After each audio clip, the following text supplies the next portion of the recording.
Hi, it's Anna Marie, and this week I'm going to tell you about what I use for deodorant.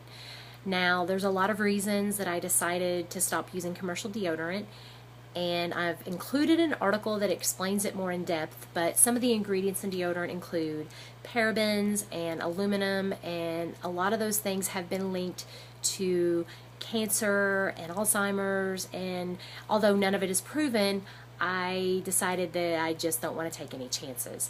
So I considered myself sort of a deodorant junkie when I started.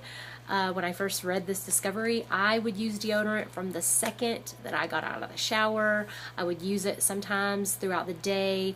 We lived in some pretty hot places around that time, southern Mississippi and Okinawa, Japan, and it was just very humid to where you would walk outside and you would just drip with sweat. So I was a little nervous about trying something new, but what I did was I started with the crystal stick deodorants, crystals. I don't have one to show you because I don't use it anymore, but you just get it wet and use it and apply it like you would deodorant. It was about 3 times as expensive, but it would last about 2 years, so it was pretty worth it.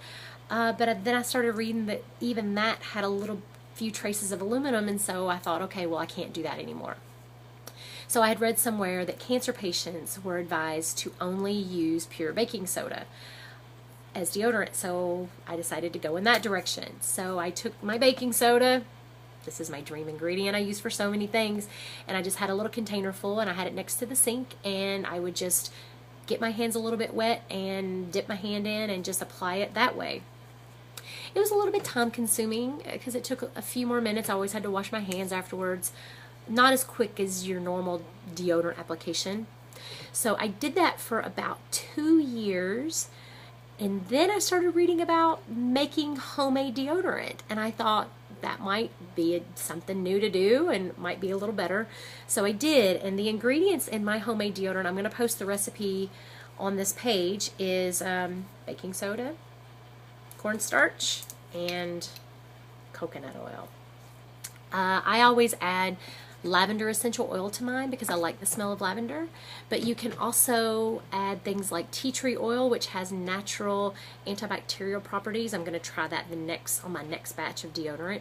So what I did is I took one of my husband's containers for his stick deodorant, and after he was finished, I cleaned it out and just got all the residue out, and then when I mixed all these products together, I just basically stuffed it back in here, and it is exactly like deodorant. It's a little stick. It's easy to apply. I just apply it like I used to.